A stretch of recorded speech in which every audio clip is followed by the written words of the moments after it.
Doctor Daniel Rivera Medina, qué gusto tenerte una vez más en este segmento Tiempo de Hablar. Bienvenido seas, esta es tu casa. Hola Moisés, Dios te bendiga. A todas las personas que nos ven en tu canal, un saludito. Fíjate que cuando adelantaste el tema de esta semana, yo me quedé pensando acerca del tema del dolor de espalda del cual hoy vas a hablar y dije, ¿es posible que nuestros hijos a su corta edad también experimenten estos problemas? Así es que toda esta semana he estado a la expectativa de lo que hoy nos vas a decir, que seguramente es algo muy importante para nuestra comunidad. Pues sí, como adelantamos la semana pasada, hoy vamos a hablar de un tema que en realidad es bien extenso, pero lo voy a traer bien cortito, algunos puntitos importantes, y es sobre el dolor de espalda en los niños.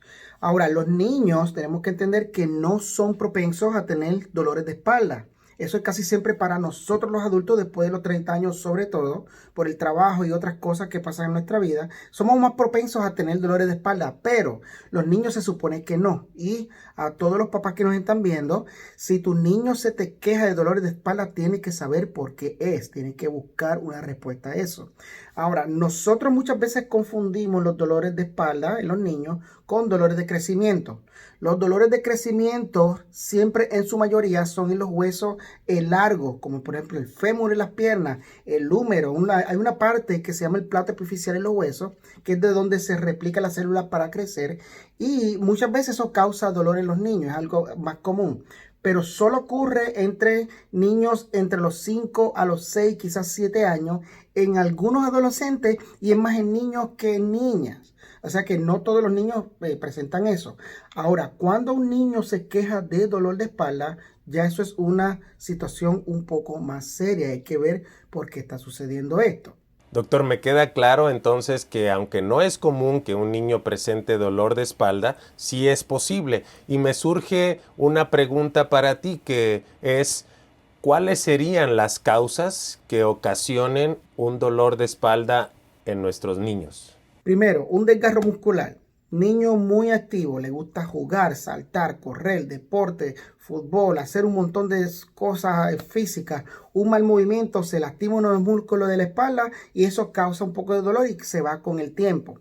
Hernias discales, esto es algo un poquito más serio, es cuando un disco de la columna se lastima severamente. Y eso no puede estar ocurriendo en niños. Es poco común y probable, pero sucede. Otra cosa son fracturas de compresión. Una fractura de compresión es cuando el niño tiene un evento traumático, una caída por escalera, está envuelto en un accidente bien severo o brinca de un lugar bien alto y hay una parte del hueso que se llama el pars que tiende a romperse con mucha facilidad y toma mucho tiempo sanar. Otras cosas son, por ejemplo, en el tiempo de escuela son las mochilas pesadas, que eso es un tema que vamos a traer en algún punto. Sí, volvemos a la escuela otra vez. Y otra de las causas es la escoliosis idiopática. ¿Qué es una escoliosis idiopática? Es cuando la columna vertebral de un niño, en vez de estar derechita, empieza a crecer con una curvatura que no es común, que no es normal. Y eso es algo que hay que determinarlo con radiografía.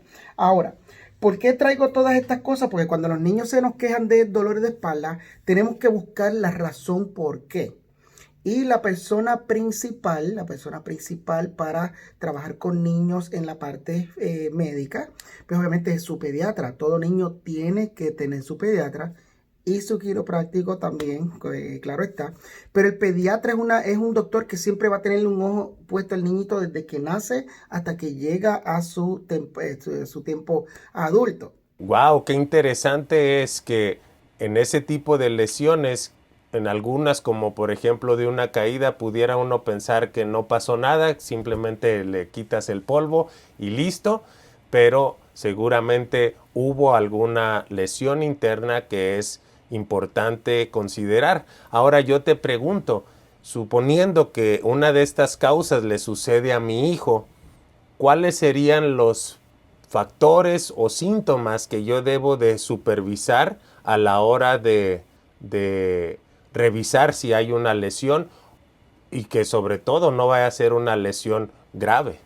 ¿Cuáles son los síntomas más severos que yo considero que es una bandera roja o una emergencia? Que si tu niño presenta esto, sí o sí tienes que ir a buscar ayuda. Es cuando se levanta por las noches o el dolor de espalda lo levanta por la noche frecuentemente.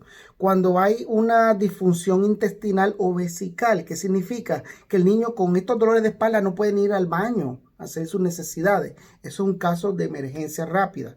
Entonces, cuando tenemos, por ejemplo, también síntomas radiculares, que es un síntoma radicular y es algo un poquito menos detectable en un niño pequeño que no lo sepa expresar, pero es cuando hay dolores en la columna que bajan a los brazos o bajan a las piernas, o cuando hay algún tipo de pérdida de sensación, que tu niño no siente una pierna, no sienta la parte de adentro de los muslos, que no sienta sus brazos. Ya esas son cosas que sí tenemos que atacar lo más pronto posible. O si este dolor de espalda viene acompañado con fiebre o pérdida de peso. Estos son síntomas que sí no puedes dejar pasar. No solamente dar una pastillita y vamos a ver si se compone. No, tienes que llevarlo rápidamente a atender porque puede ser un problema más severo. Doctor Daniel Rivera Medina, muchísimas gracias en verdad por estos consejos que tú nos das, porque definitivamente es algo que al menos yo en lo particular no me pongo a pensar acerca de un dolor de espalda en mi hijo. Entonces, gracias por este dato. Y bueno, como cada semana, te pregunto qué nos tienes para la próxima ocasión. Pues en la próxima cápsula vamos a hablar del cerebro, de nuestra computadora central que tenemos dentro en nuestro cráneo. Si se acuerdan, la vez pasada o antepasada estuvimos hablando sobre el sistema nervioso que comprendía del cerebro y el cordón espinal. Vamos a hablar de esta computadora que está aquí, unos datos bien interesantes que sé que les va a gustar mucho.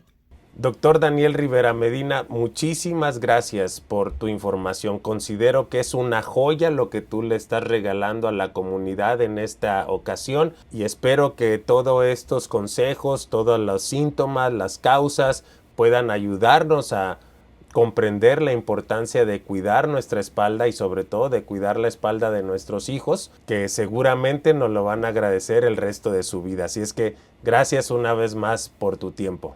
No, al contrario, Moisés, muchas gracias por esta oportunidad. Dios me los bendiga a todos. Los veo en la próxima ocasión. Bye.